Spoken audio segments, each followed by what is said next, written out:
This video is designed to help you get the most out of the regression course as part of the EcoStats conference. To do that, we're going to try to familiarize ourselves a little bit with RStudio.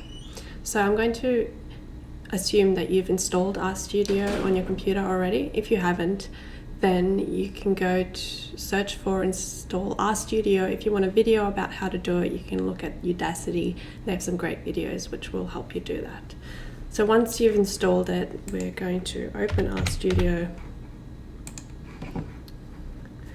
and it should look like this. So the first thing to do is to create a folder where we're going to put all the things for this course and any outputs that we have. So I'm just going to create that inside on my desktop, create a new folder.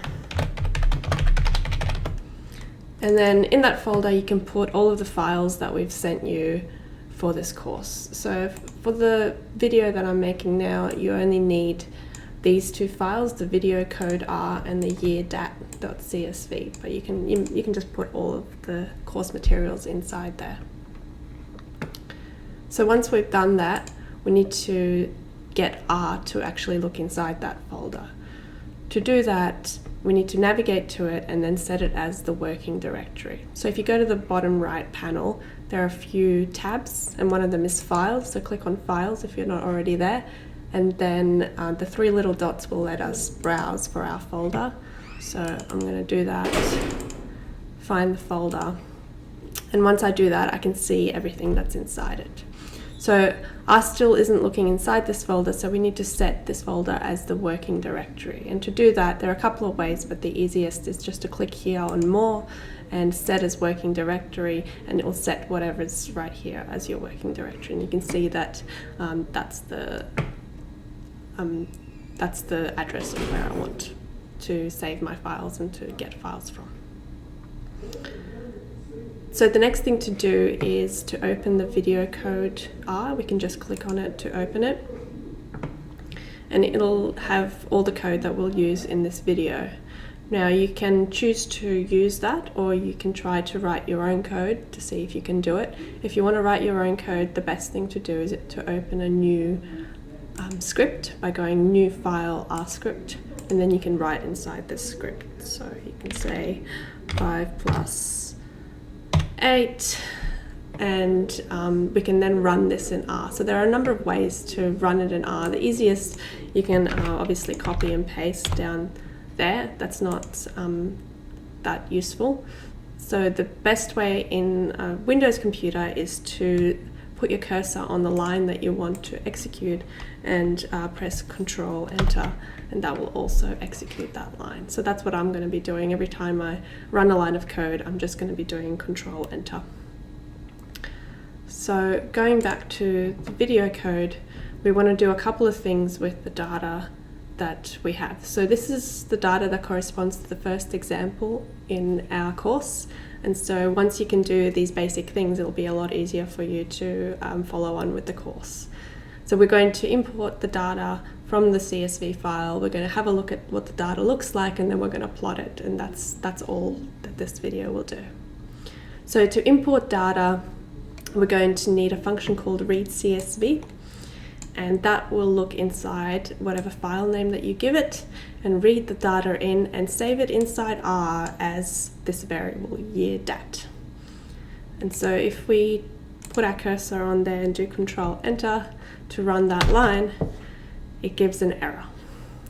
So errors are quite common in R, and you need to know how to deal with them. This particular error says, on the bottom line says, cannot open file yearsdat.csv. So the reason for this error is either you haven't correctly specified the working directory by navigating to it and setting it as the working directory, or you've somehow misspelled or had a typo in the name of the file, and that's what we did. There's an S here, whereas it's just yeardat. So if we fix that up and run that line, now there's nothing. So we haven't got an error. That means it worked. The other thing that happened is over here in the global environment, yeardat popped up as a variable. So we can see that now we've got something in R that R can use. If we want to have a closer look at R, we can use the str command. This will give you the structure of whatever you put inside the function. So if we do that, it tells us a couple of things. It says it's a data frame. It has 12 observations after 2 variables, and it'll give you some of those observations as well as the names of the variables. So the 2 variables are called DAT 1992 and DAT 2012.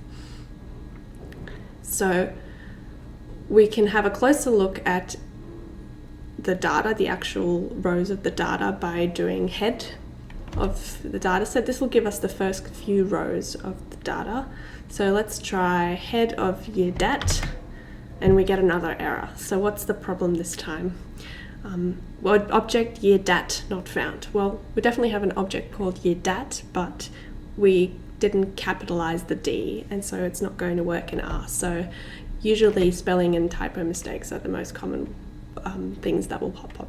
So if we fix that up and do head year DAT, we can see that in 1992 the first observation is 47, and then 13 and 13 and so on.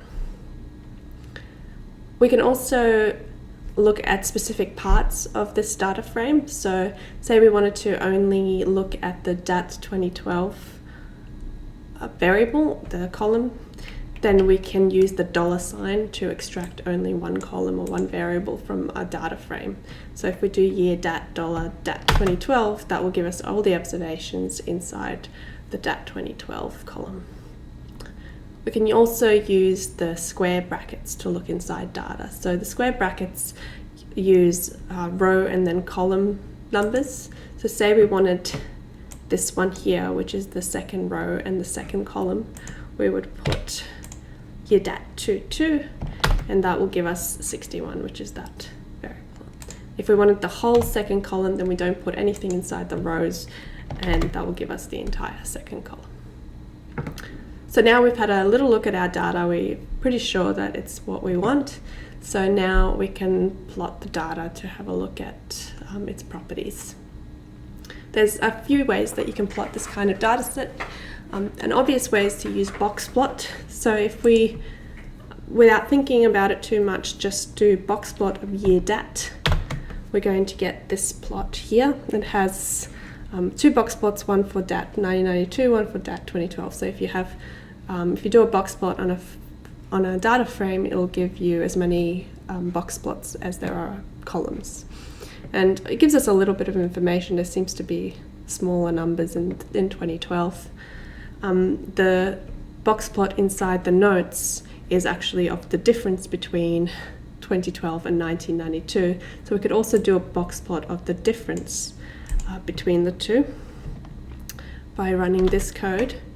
Now, I've also here included a title using the main command, and also horizontal equals true puts the box plot horizontally rather than vertically. And so that will give us the plot in the notes.